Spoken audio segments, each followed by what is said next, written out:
They say funerals reveal the truth about family. At 15 years old, Marie learned this the hard way. First, she lost her father. Then, she lost her home, her inheritance, her childhood, and almost her life. This is the story of a girl born into privilege, raised by love, and broken by the very people who were meant to protect her. But it's also a story about survival, healing, and the kind of hope that refuses to die. This is Marie's story. Marie was born into wealth. Her family was loving, and she was adored by her parents. She was their first miracle. They called her Sweet Marie instead of Mariana. She attended the best Montessori school in town. A driver picked her and dropped her at school. On weekends, the family would escape to their holiday homes. Some along the coast, others deep in the countryside.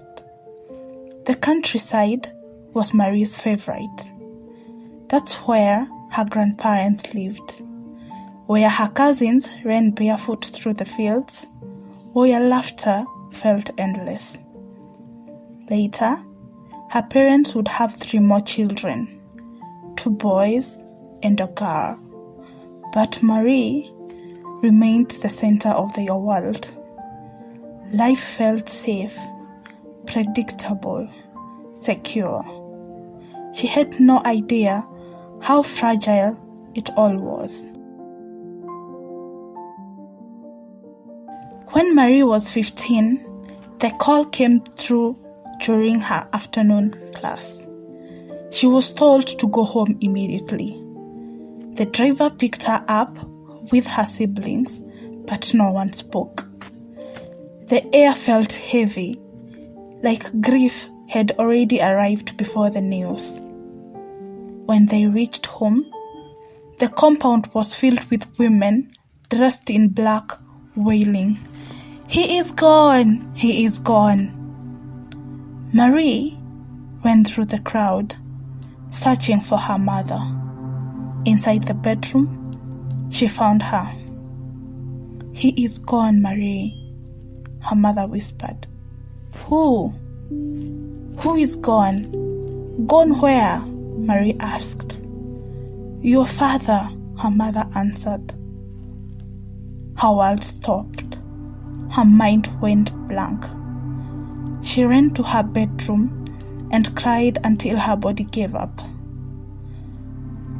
She slept through up to the next day, not because of peace, but because of exhaustion.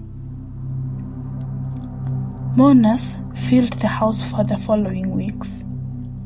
Words like, "Be strong," meant nothing. "All is well," they said. But all would never be well. Her dad was gone. The burial rituals began. Marie's mother, Faith, was forced to perform humiliating rites, sleeping beside her dead husband's body, bathing him to prove that she hadn't killed him. Then the final demand came. She was expected to be inherited by her husband's elder brother. Faith refused. That refusal awakened years of buried hatred. "You killed my grandson," her mother-in-law shouted. "You are a witch, and now you have killed my son." Marie learned she once had a brother, one who died way before she was born. Grief now turned into something darker.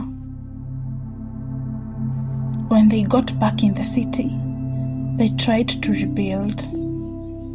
Then one evening before dinner, the knock came. "I have come for my son's property," Marie's grandmother shouted.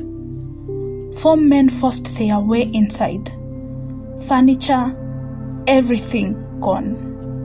Mary begged, "Grandma, why are you doing this to us?" her siblings cried. Faith stood frozen.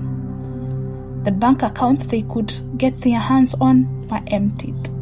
The properties they could have, they sold them. And in 2 weeks, they lost everything. Faith returned to work, broken and overwhelmed. She hadn't worked in years. Her husband always provided, but now he was gone.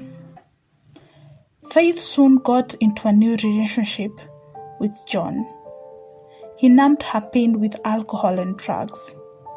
Faith disappeared. Marie slipped into depression. She skipped school. Her grades fell. Marie had become the parent. She cooked. She cleaned. She protected her siblings, sometimes even cleaning after her mother and her boyfriend while she was still a child. John began watching Marie differently, and one night he forced himself on her. He then threatened to take her life if she didn't stay silent. Marie stayed silent. Her father was gone. Her family had abandoned her. Her mother was lost. Who could she tell? She carried the pain alone. Months later, Marie grew sick. Fatigue, chills, nausea, throwing up, and Faith exploded. "Whose is it? Whose is it?" she shouted. "Whose is it, Marie? Speak or I'll dismantle you." With trembling hands, Marie pointed at John. "You are lying," Faith shouted. "My John would never do something like that." Something in Marie snapped. "Wake up, Mom," she cried. "You haven't been a mother to us for the past 2 years. You can't even see what is happening under your own nose." John tried to defend himself. "She came on to me. You know what your daughter is like." Reality hit Faith like a blow. She called the police immediately, and John was arrested. And everything he had brought into the house was thrown out that same night. Faith fell onto her knees before her children. She apologized to Marie and to her siblings, promising to make things right. And this time, she meant it. That night, Faith chose her children. Faith apologized truly. She sobered up, she became present, and took Marie for her appointments. A baby girl was born. Marie named her Lila. Though Lila was born from pain, she became a symbol of hope. They attended family therapy from time to time because some wounds do not heal quickly. They require patience, honesty, and love. Marie returned to school. She studied psychology.